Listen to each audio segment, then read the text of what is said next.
amma kan ulfaataadha kaaleebaan jira hattuun jira waan ta'eef safara garaagarummaa qabaachuu danda'a.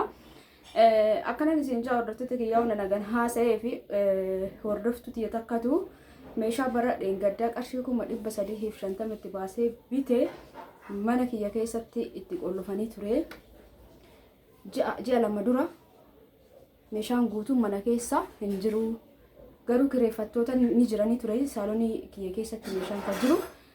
Akkasumas gibbii immoo sarvisiiwwan kireessinee turre. Meeshaan achi buutee ta'ee hagammaa kun ji'a lama hordofaatuma jirraa beeksisnee garuu meeshaa argachuu hin dandeenye jette. Kanaafuu warri meeshaa bitatan isin hunduu of eeggannoo godha.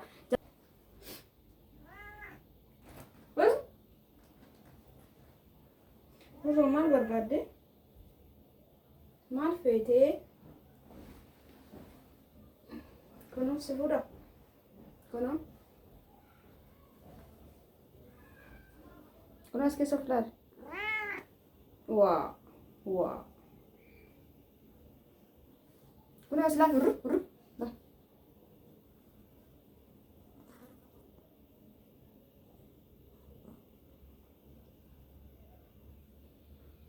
Duwwaan akkana qabadee si hin taa'u. Deem bai. Eewwa deemsi. Egaa hordoftoota kiyyaa har'aan tana gadi ba'uuf deema. Gadi ba'uuf jechuudha gara magaalaa akkuma argaa jirtan kana. Haga xumuraatti na waliin tura. Viidiyoo keenya immoo like share gochuu hin dagatinaa isin jaa. Waan wayii fuudhuuf deemaa jira. Meeshaa ijoollee keessaa. Meeshaa nama lama wayii xumuruuf waan muraasa na hafe. Meeshaan gisee akkatti namaan dhumatu. Meeshaa nama tokkoo bituuf torbaan tokkoo haga lamaa fudhachuu danda'a jechuudha. Gisee meeshaan hin jirre meeshaan akka bareeda jiraate immoo torbaan tokkotti ni xumurama. Xumura lakki akkuma viidiyoo ilaaltan salphaa miti meeshaa mana keessaa tokko xumuruun yeroo namarraa fudhata jechuudha. Hundumaaf na waliin tura. Uroo deemi viidiyoo immoo like share gochuu hin dagatina. Wajjumaan magaalaa geenye deebina. Maaliif akka deemne immoo isinitti kan agarsiisa. Isin maal gooture? Balbaluma kana bakka jibbaadha. Salaamtallee daganne hordoftoota kiyya assalaamu alaykum warahmatullahi wabarakaatu. Jirtu hordoftoota kiyya jaalatamuu fi kabajamoo akkam jirtan fayyaa keessanii alaamanni isaanii keessan dalagaa fi maal fakkaatu isin jaana bira bareedo alhamdulillah. Isin biras bareeda akka ta'e abdiin qaba. Wallahi bashurree dalaguu na orge biyyi ture samuuna malan ture jechuudha. Akkuma nama laala agartanii.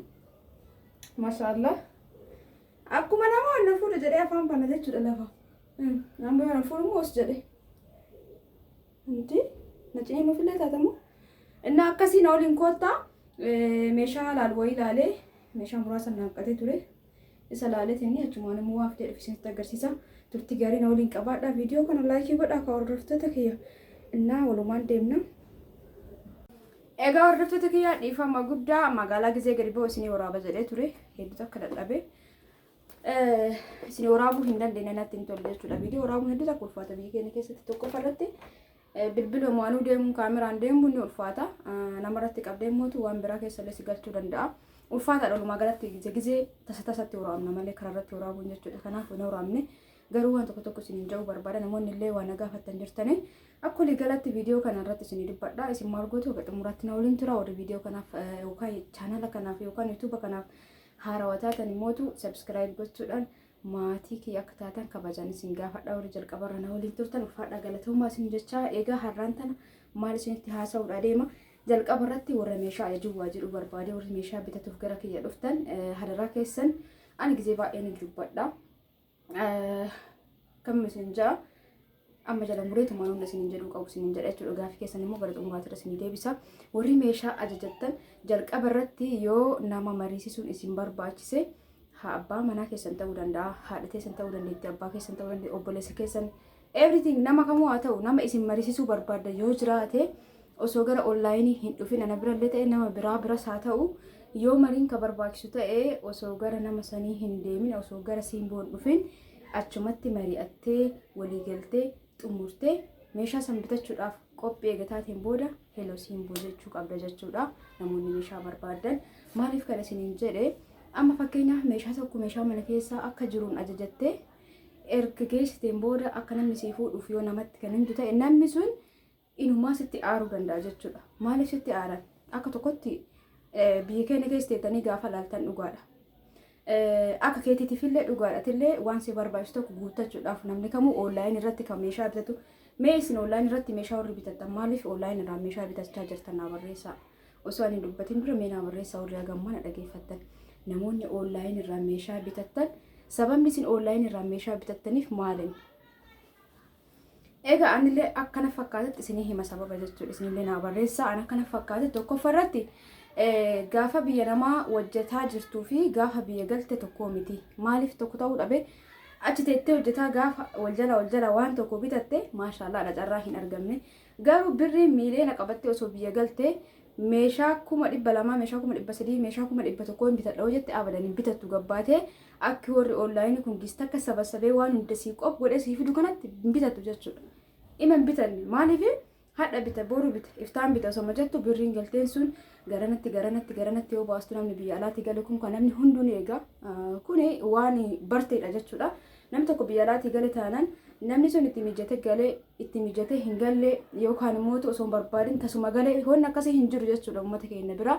Namni bakka kun wanni ta'e aadaa wayii ta'e namni alaa gale taanaan nama alaa gale san namni hunduu ni eega jechuudha. Manarraa kaasee haga odeeffama hordoftoota kee jidduun irraa bahee maal isin jechaa osoo jiru dhaabadhee fakkeenyaaf mana tokko gaafa ijaartu waggaa 2, 3, 4 sitti fudhachuu danda'a jechuudha akkaataa mana ijaartuuni. Garuu gaafa diigdu guyyaa takka lamatti diiguu dandeetta. Kanaaf waan tokko kuusuuf jechuudha yeroo namatti fudhata nama dadhabsiisaa baay'ee takka obsa si gaafata balleessuuf immoo sa'aatii muraasni si gaafa jechuudha. Kana waan ta'eef maal jechuu barbaadeeti ana wanti namni onlaayinii irraan birrii baasee nama onlaayinii irra dalagu amanee mana namatti ergee bitatu tokko guddaan gaafa biyya galee waan birriin waliin geenneef bitata jedheeti yaada. Yoo dongore hin beeku sinillee yaadatti kennadha. Inni lammaffaan mootu wanni namni onlaayinii irraan bitatuuf gaafa galee meeshaa akkanatti bakka takkatti fakkeenyaaf birrillee baastan fakkeenyaaf amma an ofii kiyya akka kiyyatti jechuudha isinii hima waan tokko namni tokko nama koomishinii fayyadameeti kan meeshaa namaa bitu namaa ajaju jechuudha. Yeroo kana anillee hojii kiyya waan ta'eef waan namni na ajajisan barbaade an akka kiyyatti kiyya dubbataa jira barbaade walitti qabee fi viidiyoo godhee fi roottoti rattabee gara maatii isii ergaa fi wanni isiin barbaadu sun hundu ka gabaarra jiru ta'e jechuudha. Haala bareedaa ta'een mana isii gaha jechuudha. Garuu gaafa ofii galtee hin bitadha jette akkasitti meeshaa san hundi gis tokko hin bittu. Mee warri galtanii akka namni onlaayinii irratti waan hundaa qopheessee jedha kana gizee guyyaa jechuun sagantaadhaan itti yaaddanii akkanatti meeshaa mana keessaa gis tokko bitatan jirtanii biyya alaatii galtanii jechuudha. Yeroo bitachuu dandeettan garuu gis tokko akkanatti walitti namaa hin qabamu haalillee namaa hin mijatu maallaqni nama harkaa dhumti sababni guddaan kana jedheeti yaada. Wanna biraa namni kamuu gaafa gale bitachuu ni danda'a garuu birriin ol namaan geettu jechuudha. Hordoftoota kiyyan akka yaada kiyyaatti kana natti fakkaata. Isin immoo yaada keessan barreeffadha. Maal isin jechuu barbaade haasawa baay'ee haasaa jira. Waan haasawuuf kan immoo xiinxalaan isin hin jira hordoftoota kiyyaa osaan dhageeffadha. Viidiyoo immoo laayik sheer gochuun hin dagatina. Gara waan qabadhe dhufetti jechuun waan isin hubachiisuudha deemutti as deebi'u namoonni meeshaa bitachuu barbaadan jalqaba waan mari'achuu qabda yoo ta'e abbaa manaa keessaniin ta'e haadha keessaniin nama kamiinuu haa ta'u mari'achuu qabda taanaan dursa mari'adhu saniin booda gara onlaayinii kootu maaliif si fakkaate meeshaa mana keessa kan guutuu bittee gaafa warratti miti warri yoo fedhiin isaa hin taane yookaan yoo lola kan kaasu ta'e gaafa meeshaa fudhatu gara kee dhufu kanallee fedhii bakka jechuun lolaa wayiitiin dhufuu danda'a. Gaaf kana mootu meeshaa sanuyyuu naamusaan manaa sii ga'uu dhabuu danda'a jechuudha. Kanaafuu yookaan jalqabuun amansiisuu yoo dandeette karaa ittiin amansiistu barbaadatte amansiisuudhaan isin jaa yookaan immootu onlaayinii irraan bitachuun isinitti haafu kana akka isin hubannoo keessa galchitaniin barbaada. Ani nama kamiifuu akkuma tokkoon keessummeessa nama kamiifuu meeshaa gizee ordarii godhu wallahi laazii waanuma keessi keenyatti tole yoo hin ta'in meeshaa bakka hin eega jechuudha malee wanuma argi tokko fuudhu isiniif osoo hin ta'in bakka baradha natti fakkaatan beeku ani natti hin tolu waan natti hin tolle tokko muutu fuudhatiin isinii ordarii hin godhu waan bareeda jedheeti yaadu ka jiru keessa inumaa amma meeshaa sanaan dura bibbite kwaalitii babbareeda ka bibbite ijoollee isinii ergee egaa namni fayyadamee erge hin beeku. Amma meeshaan sun akkasitti dhufuu baannaan bakka hedduu qirna jedhe hedduutu akkanatti hin tolle eegaa ture. Alhamdulillah immoo meeshaa nama muraasa xumuruuf gahaa jira. Waan muraasa eelee istoofii santu naan bahin malee jechuudha. Inillee xumuramee jira garuu naan finne saniif sila viidiyoo sammuu nagadhiisa isiniin jedheen ture. Maaliif isiniin jedhe namni tokko gaafa si amaneetiniin wayisitti ergatu atillee irratti yaaduu qabda jechuudha. Namni kun maaliif gara kiyya dhufe ka jedhu akkasumallee mootu maallaqa isaa eege ta'e itti himtee waan bareedaa namni jaalatee timti birrii ka baasu birrii guddaa kana baasee birrii baay'ee kana baasee waan bareedaa waan birrii isaatiin wal madaaluu bitamuufii qaba jedheetiin yaada. Kanaaf gizee meeshaa onlaayinii bitattanillee kanallee xiinxalluun barbaachisaadha. Maallaqa guddaa baastaniitumaan waan hirra rabbaanii yoo bitattan isinii ufii achi jirtan san uf saamachuu bitataa jirtan waan ta'eef borummoo meeshaa kana hunda gadi baastee waan jijjiirtuu miti jechuudha. Takka bitatte waan kwaalitii bitadhaan isin jaa warri meeshaa jettan kuni tokkoffarratti humna keessaniin achi teettanii wanti isin bitattaniif uf saamachuuf yeroo ammachi hojjedhu kana jalaa yoo bitadhe gaafa gale hin rakkadhu ka jedhu natti fakkaata. Akkasii miti.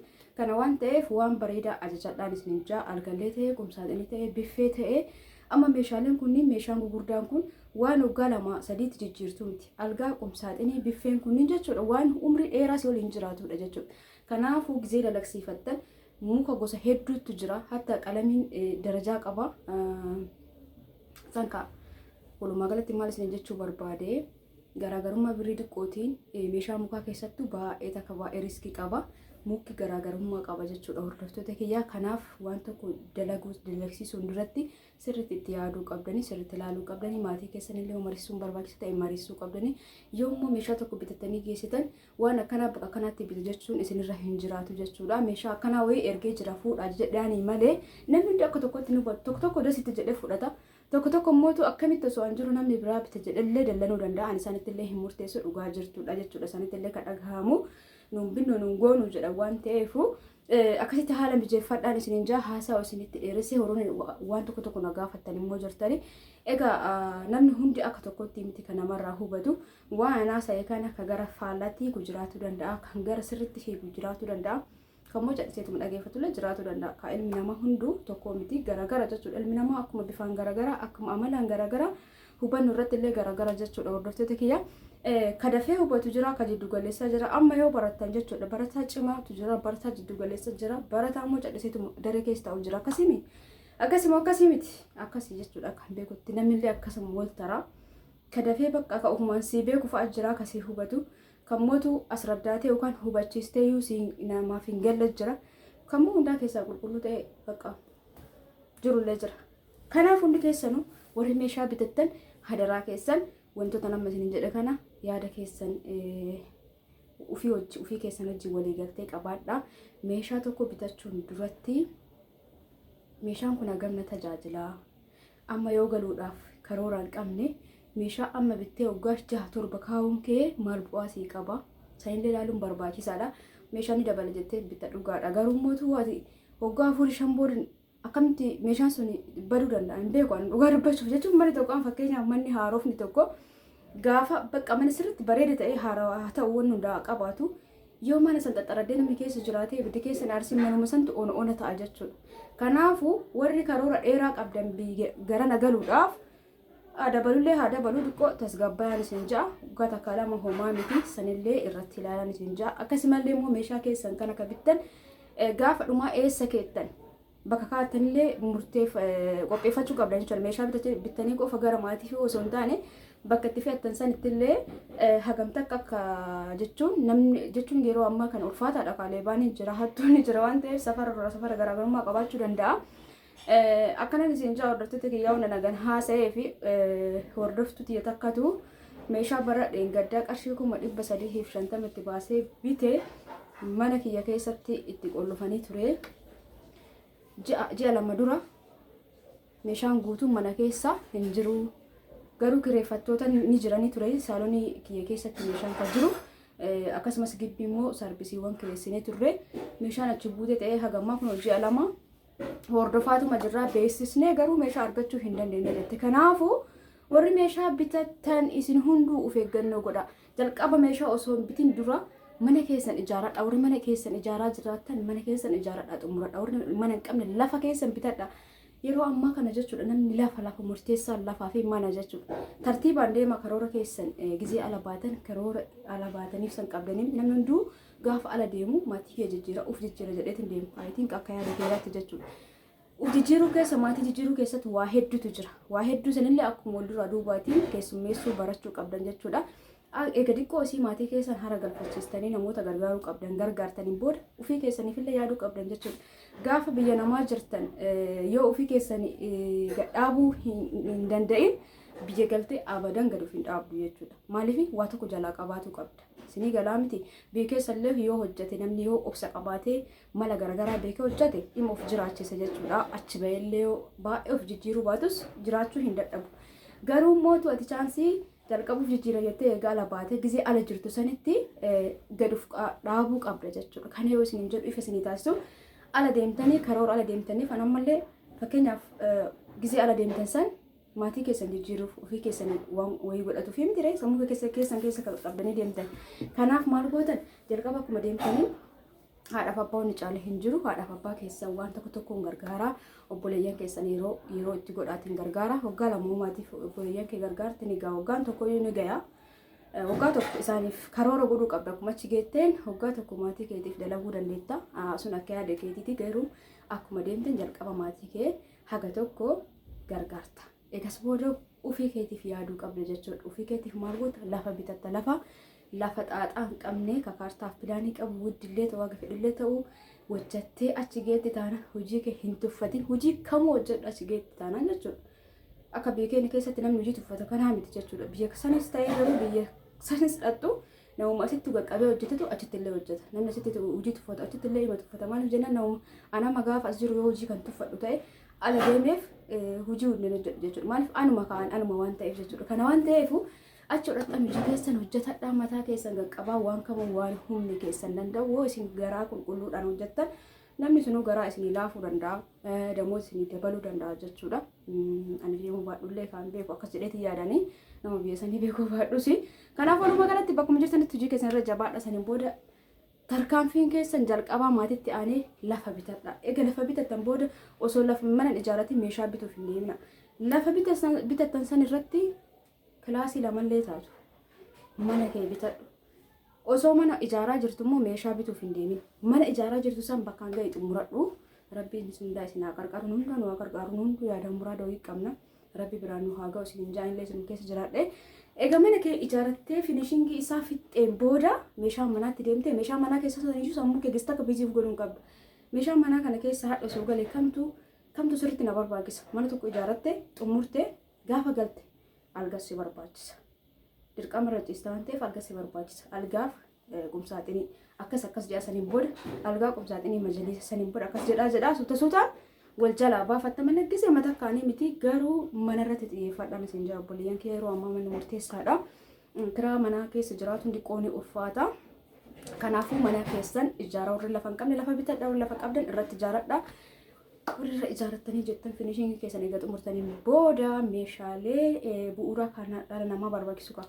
Waa sadiin kana uffata nyaata mana kanaafuu wal duraa duubaan akka ta'uu qabutti itti deeman isin jaarrota kiyaasaa isin dheeradhullee dhiifama guddaa hedduu akka garaana nyaattee obboleettii ta'uu baattus kaa wayii foonatti mattee akka namni irraa baratu warri meeshaa bitatu kuni manuma kiyya keessa kaadhee itti qollofanii namni dura achi jirti ijoolleen achi barattii turte barumsa geessanii jennaan achi bahanii qulfiin cabee qanii nu arginu yoo namni nutti meeti nu warri kiraayee sun nutti himu homtuu mana keessa hin jiru naan jette meeshaa qarshii 350 jechuun salphaa miti jechuudha. Garuu akkamitti warri keessa kiraafate suni haga namni meeshaa fe'ee baasu akkamitti uumaa quban qaban ammaasitti keessa galuu hin barbaadu. Garuu isiniif barnoota akka ta'u jettee natti akka isinii ta'u jettee natti hin dabaletti ni tuni. Kanaafuu warri meeshaa bitattan jalqaba gizee meeshaa bitatuuf yaaddan eessa tursiifadha eessa kaayadha bakki kun hagam amanama jedhaatiniin irratti yaada.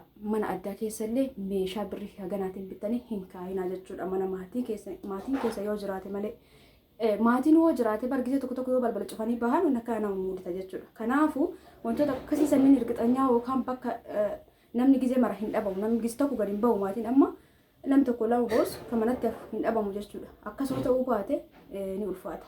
Obboleettii hoomaa miti amshiiri maaliif irree ilmi namaa tokko fayyaa gaafa qabaate wanni hunduu akka dhufaatii isaatitti simachuu qabna jechuudha. Akka heerumaa fi jedhee bira darbisitti nagahamni maaliif aartullee booltullee waan dabare tokko homaa goon dandeettu garuu mootu seeraan hordofuun bareedaadha jedheeti yaada. Namni osoo gibbii keessa ol kireeffatee taa'u jiru meeshaan mana keessaa fe'amu jechuun xiqqoon ulfaata. Hundumaaf rabbi khayrii haa godhu.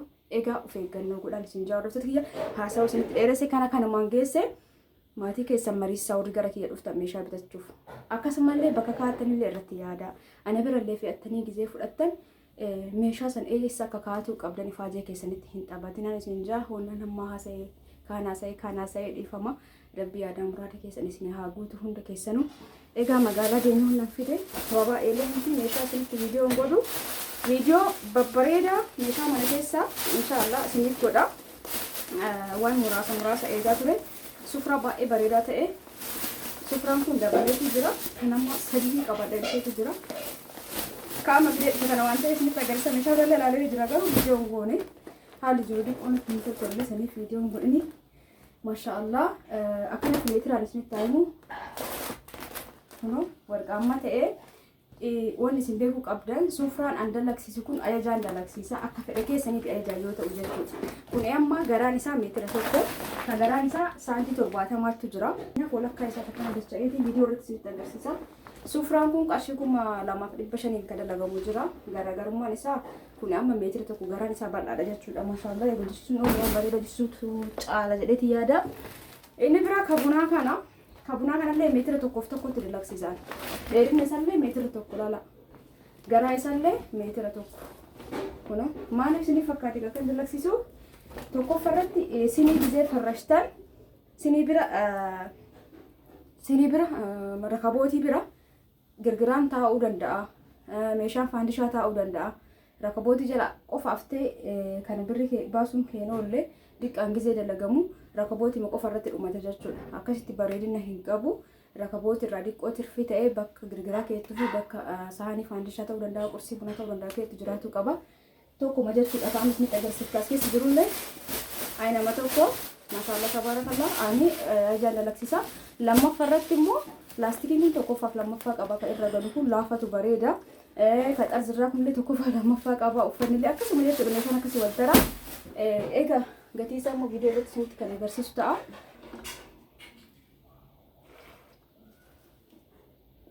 Wallahi hedduu tokko dadhabe.